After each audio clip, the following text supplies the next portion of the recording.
2024-25 ஆண்டுக்கான கரும்பு கொள்முதலுக்கான விலையை தற்போது அரசு நிர்ணயித்திருக்கிறது. கரும்பு கொள்முதல் விலை டன்னுக்கு 3151 ரூபாயாக நிர்ணயம் செய்யப்பட்டிருக்கிறது. கூடுதல் விவரங்களுடன் இணைகிறார் செய்தியாளர் கண்ணன். விவரங்களை பகிர்ந்துக்கங்க. நிச்சயமாக தமிழ்நாடு அரசு இந்த கரும்பு டன்னுக்கான ஒரு விலையை நிர்ணயம் செய்து தற்போது அதற்கான அரசாணையானது அரசிதழில் வெளியிடப்பட்டுள்ளது.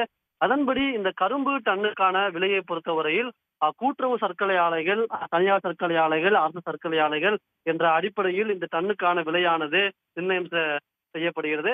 அதன்படி அவர்களுக்கான சர்க்கரை அளவு எந்த அளவிற்கு வருகிறது என்பதை பொறுத்து இந்த விலையானது நிர்ணயம் செய்யப்படுகிறது. அதன்படி இது தற்போது வரை 3151 ரூபாயாக அந்த விலையை நிர்ணயம் செய்து தமிழ்நாடு அரசானது உத்தரவிட்டுள்ளது. இதற்கான உத்தரவும் அரசிதழில் வெளியிடப்பட்டுள்ளது.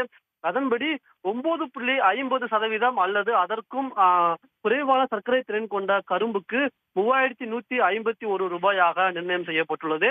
9.8% சர்க்கரை திறன் கொண்ட கரும்புக்கு 3267 ரூபாயாகவும், 10.10% சர்க்கரை திறன் கொண்ட கரும்புக்கு 3344 ரூபாயாகும், 10.56% சர்க்கரை திறன் கொண்ட கரும்புக்கு 3532 ரூபாயாகவும் இந்த விலையை நிர்ணயம் செய்து தமிழ்நாடு அரசானது தற்போது அரசிதழில் வெளியிடப்பட்டுள்ளது.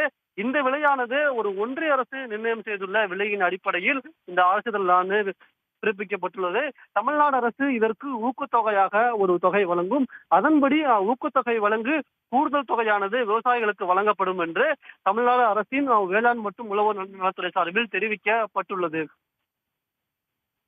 நன்றி கண்ணன்.